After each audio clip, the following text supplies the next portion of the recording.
రాజధాని అమరావతి మహిళల్లో కించపరిచేలా అనుచిత వ్యాఖ్యలు చేసిన జర్నలిస్ట్ కృష్ణంరాజును పోలీసులు బుధవారం అరెస్ట్ చేశారు. వైసీపీ మీడియా ఛానల్లో ఓ చర్చా కార్యక్రమంలో కృష్ణంరాజు చేసిన వ్యాఖ్యలు తీవ్ర దుమారం రేపిన సంగతి తెలిసింది.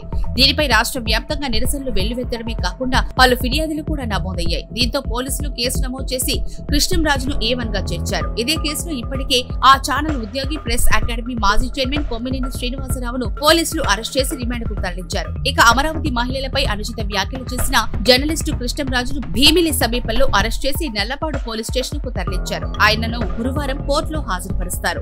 రాజధాని అమరావతి మహిళల్లో కించపరిచేలా అనుచిత వ్యాఖ్యలు చేసిన జర్నలిస్ట్ కృష్ణంరాజును పోలీసులు బుధవారం అరెస్ట్ చేశారు. వైసీపీ మీడియా ఛానల్లో ఓ చర్చా కార్యక్రమంలో కృష్ణంరాజు చేసిన వ్యాఖ్యలు తీవ్ర దుమారం రేపిన సంగతి తెలిసింది.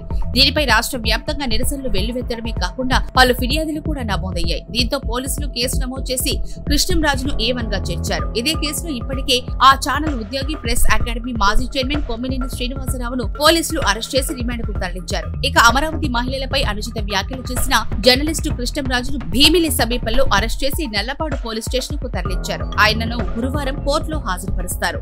రాజధాని అమరావతి మహిళల్లో కించపరిచేలా అనుచిత వ్యాఖ్యలు చేసిన జర్నలిస్ట్ కృష్ణంరాజును పోలీసులు బుధవారం అరెస్ట్ చేశారు. వైసీపీ మీడియా ఛానల్లో ఓ చర్చా కార్యక్రమంలో కృష్ణంరాజు చేసిన వ్యాఖ్యలు తీవ్ర దుమారం రేపిన సంగతి తెలిసింది.